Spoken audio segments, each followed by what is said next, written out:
pasa hoy a la noche, hay en, ya te digo dónde, en Clásica y Moderna, ahí en Callao. Ajá. Hoy a las 9 de la noche en Clásica y Moderna, Callao 892, están Susana Blasco y Fabián Felt, en una velada de tangos, valsecitos y candombes. Susana Blasco es, creo que hija de Martín Blasco, que es uno de los plásticos más importantes de este país, escultor, pintor, etcétera, un grande realmente. Susana canta muy bien, y está esta noche en Clásica y Moderna, Callao 892, con Fabián Felt en percusión. Si podés, pégate una vuelta por ahí.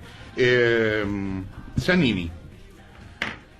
A Zanini le dicen al chino por la cara, no por sus antecedentes políticos, porque en verdad Zanini en Córdoba no era maoísta, estaba a la izquierda de los maoístas.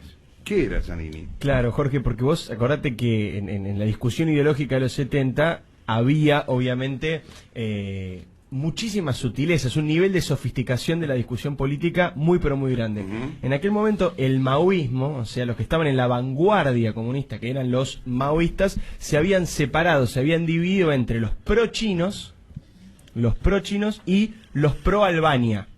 Era albanés. Claro, Carlos Zanini militaba en la vanguardia comunista más radicalizada, que era el maoísmo. Yo lamento, pero hay que estar del pro-albanés. frasco para ser pro-albanés. Te digo, yo no estuve en Albania, pero conozco algo de la vida del amigo Enver Hoxha, que era el dictador de Albania, y es más, te voy a contar una historia muy divertida. Una vez, cuando estábamos en la radio con Aliberti, en Radio Belgrano, Aliberti quería viajar de Garrón a Albania. El argumento era, vamos a Albania, porque total estoy en Europa y después de ahí nos vamos a otro lado. ¿Pero lo decía con ese tono? Sí. ¿Cómo lo decía? No, decía, vamos a Albania. Porque, bueno. Entonces me arrastra a una cena en la embajada de Albania. Me dice, haceme gamba, que yo voy. Y tuvimos una entretenidísima conversación con el embajador de Albania, que estaba sentado debajo de un retrato inmenso de Enver Hoxha, de Dictator. Bien. En un momento, el tipo se pone a hablar de los disidentes. Usted me pregunta por los disidentes, dice. Yo le voy a contar una historia de disidentes, dice. Todos, llamó la atención de todos. Dice, hace poco agarramos un disidente en la frontera. Digo, ¿cómo? El tipo entró a un bar y preguntó qué cerveza tenían. En Albania hay una sola marca de cerveza. Ya con eso se dieron cuenta. ¿Vos me entendés lo que Vale, tipo la pasó? ¿Y lo metieron en cana por eso? Sí. Todavía debe estar adentro. Todavía debe estar adentro. No sé. Bueno. ¿Pero cuál era el delito ahí? Que él no sabía Era que había... obviamente disidente. No sabe que en Albania hay solo una marca de cerveza. Bien, albanés, el amigo Zanini. Exactamente, Zanini era marxista, leninista, maoísta, pero pro-Albania, Hablando de pro-Enver negocios, Hoxha. va a volver o va a empezar a surgir, quizá con más ímpetu que antes, la empresa Electroingeniería, dueña de Radio del Plata, entre otros medios, también del canal 360 TV, que creo que está en el aire, pero yo no conozco a nadie nunca que lo haya visto. ¿El 360? Sí. Ese está por la televisión... Sí. Por la budinera, Por por la la televisión de los digital jubilados. abierta. Y Sí. creo que si tenés también determinado cable. Ujú, y transmite Radio del ¿Qué Plata. cable? Creo, no, ahora Algunos voy a cables. averiguar bien, Telecentro creo que. Ah, ni idea. Ah, sí. Bueno. Electroingeniería era un tallercito metalúrgico en Córdoba, que ahora es una de las empresas más grandes de la Argentina y que ha agarrado varias de las licitaciones de represas, etc. Claro, porque Se conocieron. estuvo preso en la dictadura Zanini con Gerardo Ferreira, que El es dueño de Electro. una de las caras de Electroingeniería. No militaban en la misma fuerza, digamos, insisto. No, pues Ferreira era del ERP. Es del, claro. del ERP, exactamente. Te voy a leer- Había una pequeña diferencia, Sí. perdón, Nico. estuvo 4 años. No, bueno, hay una ¿no? diferencia importante, que es que los La albaneses, lucha armada, claro. no estaban de acuerdo con la lucha armada. Exactamente. Y el ERP obviamente sí. Es interesante que en la biografía de Zanini, que haya estado preso tantos años, pues obviamente algo que forma un carácter. Zanini es muy discreto, se suele enojar mucho con los periodistas, a mí me ha tocado hablar varias veces con él, odia a la prensa. Dice que la mitad son Qué ignorantes. tranquilizador todo lo que contaste. Sí, La escuchá- frase de Zanini Sí. dice, la mitad de los periodistas son ignorantes, la otra mitad son corruptos. Sí. Mirá vos. Te voy a leer lo que hizo un diario, una denuncia de un diario sobre electroingeniería, cuando ganaron Electroingeniería una obra importante por el tendido eléctrico en Santa Cruz. se preguntaba este diario, ¿qué empresas construirán el interconectado de Santa Cruz? Son las mismas de siempre, no hay sorpresas. Compañías que realizarán la construcción se repiten una y otra vez en las licitaciones. Son empresas amigas que en algunos casos han contribuido con sus aportes al financiamiento de las campañas electorales oficialistas. La parte norte estará a cargo de Intesar Sociedad Anónima, una empresa de electroingeniería, el grupo de Gerardo Ferreira, gran amigo del secretario legal y técnico Carlos Zanini. Gracias a sus contratos con el Estado, Electroingeniería multiplicó por millones sus ganancias por la obra pública, algo que le permitió, por ejemplo, incursionar en el negocio de los medios con la adquisición de Radio del Plata. El diario es muy crítico de electroingeniería, lo vincula incluso con el financiamiento ilegal de la política, o poco claro de la política. También critica obras que han ganado electroingeniería en Calafate, y sobre todo este diario también criticaba muchísimo que electroingeniería se quede con la construcción de la represa Néstor Kirchner. ¿Sabes de quién es el diario? ¿De quién? De Lázaro Báez. Ah, están peleados El diario Prensa Libre de Lázaro Báez. Así que imagínate el nivel y la impunidad de negocios de electroingeniería con Zanini, como para que el propio Lázaro Báez se queje en su diario en Santa Cruz sobre estas cuestiones. Zanini además es el vínculo entre los Kirchner, que igualmente tienen trato personal, con Cristóbal López.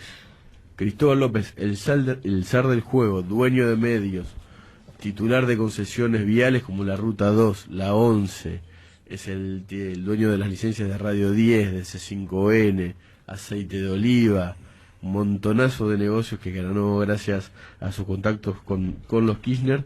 El hombre que habla y que trata todas las cuestiones que tienen que ver con el juego en el gobierno es Zanini. El propio Luis Juez, opositor, cuando era intendente de Córdoba, denunció que Zanini lo presionó o le sugirió que vaya a ver a Cristóbal López para intentar instalar negocios de juego en Córdoba, y que Cristóbal López, según Luis Juez, le ofreció una especie de coima para que se permita construir o instalar ahí negocios de juego de azar, algo que estaba prohibido.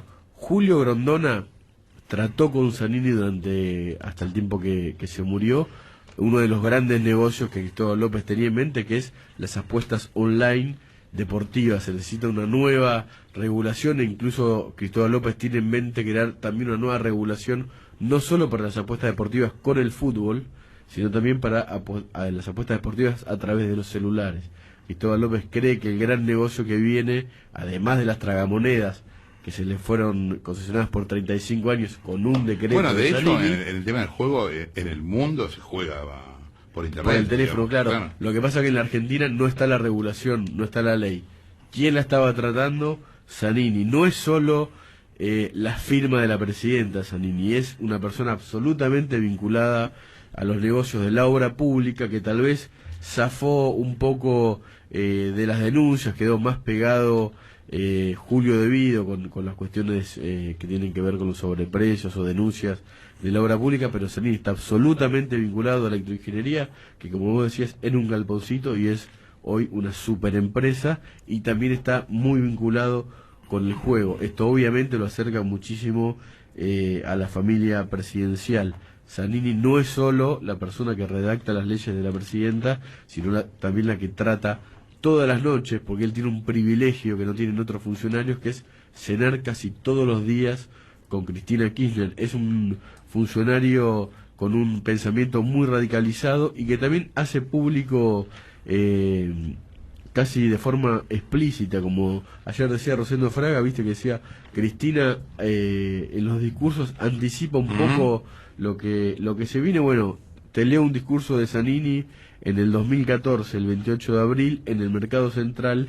Él ya decía que en la campaña electoral vamos a tener que interpelar a los candidatos que aparezcan para saber qué van a hacer con la asignación por hijo, con YPF, con el empleo. Es lo que está pasando ahora. Él ya lo decía en aquel momento, y también, por supuesto, instigaba a los militantes a atacar a la prensa, que según él son enemigos de la democracia. Es interesante el pensamiento de Zanini. En una de sus pocas exposiciones públicas en el Congreso dijo que los grandes grupos económicos lo que quieren hacer en la Argentina es imponer, escucha esto, una democracia formal.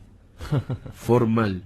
Él tiene otra idea de lo que es la democracia, y me parece que la están obviamente poniendo en práctica. Hubo anoche un tuit del Turco Asís muy interesante donde decía que el senador, él llama así a Zanini, pero Claro. senador con C, Sí. porque es el que cena Claro. con Cristina. Ajá.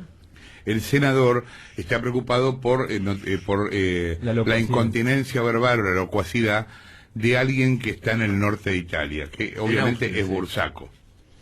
Claro, porque él fue el arquitecto del fútbol para todos. Zanini manejaba con Grondona la guita del fútbol para todos. O sea que otra vez nos encontramos frente a un posible vicepresidente particular, para llamarlo de alguna Bueno, manera. ya su subsecretario está muy complicado en la justicia, porque el patrimonio de Zanini es bastante, Magro. digamos, cuidado. Es, digamos, un profesional respecto a otros funcionarios. Su patrimonio no ha crecido tanto. Su casa en Santa Cruz es importante, pero bueno, su segundo, esto fue descubierto por la web de Perfil, efectivamente tuvo un patrimonio, un crecimiento de patrimonio muy importante, y con negocios hechos con la Secretaría Legal y Técnica. A ver, Zanini siempre fue el funcionario, digamos, la mano derecha jurídica de los Kirchner en Santa Cruz, y es el ideólogo de muchas cosas que hoy están pasando a nivel nacional, pero que pasaron antes en Santa Cruz. Por ejemplo, la ampliación de la Corte Suprema. Néstor Kirchner, antes de ser presidente, amplía la Corte Suprema, porque se estaba perdiendo el número en ese tribunal que fue fundamental para él. ¿Y a quién puso de presidente en el 2003? A Zanini. Zanini era el presidente de la Corte Suprema el 25 de mayo del 2003. Renunció a ese cargo para asumir como secretario legal y técnico del entonces presidente Néstor Kirchner acá en Buenos Aires. Fue también el ideólogo de la reforma constitucional en Santa Cruz, que permite La reelección indefinida. indefinida.